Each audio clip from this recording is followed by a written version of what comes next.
Chapter 14. Mistakes. Small mistakes could turn into disasters. Funny little mistakes could snowball so that while you were still smiling at the humor, you could find yourself looking at death. In the city, if you made a mistake, usually there was a way to rectify it, make it all right. If he fell on his bike and sprained a leg, he could wait for it to heal. If he forgot something at the store, he could find other food in the refrigerator. Now it was different. And also quick, also incredibly quick. If he sprained a leg here, he might starve before he could get around again. If he missed while he was hunting, or if the fish moved away, he might starve. If he got sick, really sick, he couldn't move, he might starve. Mistake. Early in the new time, he had learned the most important things. The truly vital knowledge that drives all creatures in the forest. Food is all. Food was simply everything. All things in the woods, from insects to fish to bears, were always looking for food. It was the great single driving influence in nature. To eat, all must eat. But the way he learned it almost killed him. His second new night, stomach full of fish and the fire smoldering in the shelter, he had been sound asleep when something, he thought later it might be smell, had awakened him. Near the fire, completely unafraid of the smoking coals, completely unafraid of Brian, a skunk was digging where he had buried the eggs. There was some slither of a moon, and in the faint pearl light, he could see the bushy tail, the white stripes down the back, and he had nearly smiled. He did not know how the skunk had found the eggs. Some smell, perhaps some tiny fragrant of shell, had left a smell, and it looked almost cute. Its little head down and its little tail up as it dug and dug, kicking the sand back. But those were his eggs, not the skunk's.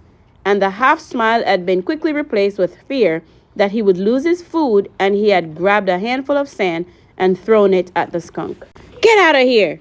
He was going to say more, some silly human words, but in less than half a second, the skunk had snapped its rear end up, curved the tail over, and sprayed Brian with a direct shot aimed at his head from less than 4 feet away. In the tiny confines of the shelter, the effect was devastating. The thick, sulfurous rot odor filled the small room, heavy, ugly, and stinking. The corrosive spray that hit his face seared into his lungs and eyes, blinding him. He screamed and threw himself sideways, taking the entire wall off the shelter, screamed and clawed out of the shelter, and ran to the shore of the lake. Stumbling and tripping, he scrambled into the water and slammed his head back and forth, trying to wash his eyes, slashing at the water to clear his eyes. 100 funny cartoons he had seen about skunks. Cute cartoons about the smell of skunks, cartoons to laugh at and joke about. But when the spray hit, there was nothing funny about it. He was completely blind for almost 2 hours. A lifetime. He thought that he might be permanently blind, or at least impaired. And that would have been the end. As it was, the pain in his eyes lasted for days, bothered him after that for 2 weeks. The smell in the shelter, in his clothes, and in his hair was still there now, almost a month and a half later. And he had nearly smiled. Mistakes. Food had to be protected. While he was in the lake trying to clear his eyes, the skunk went ahead and dug up the rest of the turtle eggs and ate everyone. Licked all the shells clean and couldn't have cared less that Brian was trashing around in the water like a dying carp. The skunk had found food and was taking it, and Brian was paying for a lesson. Perfect food and have a good shelter. Not just a shelter to keep the wind and rain out, but a shelter to protect, a shelter to make him safe. The day after the skunk had set about making a good place to live, the basic idea had been good. The place for his shelter was right, but he just hadn't gone far enough. He'd been lazy, but now he knew the second most important thing about nature. What drives nature? Food was first, but the work for the food went on and on. Nothing in nature was lazy. He had tried to take a shortcut and paid for it with his turtle eggs, which he had come to like more than chicken eggs from the store. They had been fuller somehow, had more depth to them. He set about improving his shelter by tearing it down. From dead pines up the hill, he brought down heavier logs and fastened several of them across the opening, wedging them at the top and burying the bottoms in the sand. Then he wove long branches in through them to make a truly tight wall, and still not satisfied, he took even thinner branches and wove those into the first weave. When he was at last finished, He could not find a place to put his fist through. It was altogether like a very stiff woven basket. He judged the door opening to be the weakest spot, and here he took special time to weave a door of willows so tight a mesh that no matter how a skunk tried or a porcupine, he thought, looking at the marks in his leg, it could not possibly get through. He had no hinges, but by arranging some cut-off limbs at the top in the right way, he had a method to hook the door in place. And when he was in and the door was hung, he felt relatively safe. A bear, something big, could still get in by tearing at it. But nothing small could bother him, and the weave of the structure still allowed the smoke to filter up through the top and out. All in all, it took him 3 days to make the shelter, stopping to shoot fish and eat as he went, bathing 4 times a day to try and get the smell from the skunk to leave. When his house was done, finally done right, he turned to the constant problem, food. It was all right to hunt and eat, or fish and eat, but what happened if he had to go a long time without food? What happened when the berries were gone and he got sick or hurt? Or, thinking of the skunk, laid up temporarily, he needed a way to store food, a place to store it, and he needed food to store. Mistakes. He tried to learn from mistakes. He couldn't bury food again, couldn't leave it in the shelter because something like a bear could get at it right away. It had to be high, somehow high and safe. Above the door to the shelter, up the rock face about 10 feet, was a small ledge that could make a natural storage place, unreachable to animals, except that it was unreachable to him as well. A ladder, of course, he needed a ladder, but he had no way to fashion one, nothing to hold the steps on.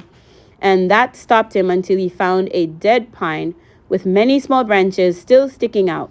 Using his hatchet, he chopped the branches off so they stuck out 4 or 5 inches, all up along the log. Then he cut the log off about 10 feet long and dragged it down to his shelter. It was a little heavy, but dry, and he could manage it. And when he propped it up, he found he could climb to the ledge with ease, though the tree did roll from side to side a bit as he climbed. His food shelf, as he thought of it, had been covered with bird manure, and he carefully scraped it clean with sticks. He had never seen birds there, but that was probably because the smoke from his fire went up right across the opening, and they didn't like smoke. Still, he had learned, and he took time to weave a snug door for the small opening with green willows, cutting it so it jammed in tightly. And when he finished, he stood back and looked at the rock face, its shelter below, the food shelf above, and allowed a small bit of pride to come. Not bad, he thought. Not bad for somebody who used to have trouble greasing the bearings on his bicycle. Not bad at all. Mistakes. He had made a good shelter and food shelf, but he had no food except for fish and the last of the berries. And the fish, as good as they still tasted then, were not something he could store. His mother had left some salmon out by mistake one time when they went an overnight trip to Cape Hesper to visit relatives, and when they got back, the smell filled the house. There was no way to store fish. At least, he thought, no way to store them dead. But as he looked at the weave of his structure, a thought came to him, and he moved down the water. He had been putting the waste from the fish back in the water, and the food had attracted hundreds of new ones. I wonder, they seemed to come easily to the food, at least the small ones. He had no trouble now shooting them, and had even spared one with his old fish spear, now that he knew to aim low. He could dangle something in his fingers, and they came right up to it. It might be possible, he thought, might just be possible to trap them. Make some kind of pond. To his right, at the base of the rock bluff, there were piles of smaller rocks that had fallen from the main chunk, splinters and hunks, from double fist size to some as large as his head. He spent an afternoon carrying rocks to the beach and making what amounted to a larger pen from holding live fish. 2 rock arms that stuck out 15 feet into the lake and curved together at the end. Where the arms came together, he left an opening about 2 feet across, and he sat on the shore and waited. When he had first started dropping the rocks, all the fish had darted away, but his fish trash pile of bones and skin and guts was in the pond area, and the prospect of food brought them back. Soon, under an hour, there were 30 or 50 small fish in the enclosure, and Brian made a gate by weaving small willows together into a fine mesh and closed them in. "Fresh fish," he yelled. "I have fresh fish for sale." Storing live fish to eat later had been a major breakthrough, he thought. It wasn't just keeping them from starving. It was trying to save ahead, think ahead. Of course, he didn't know then how sick he would get of fish.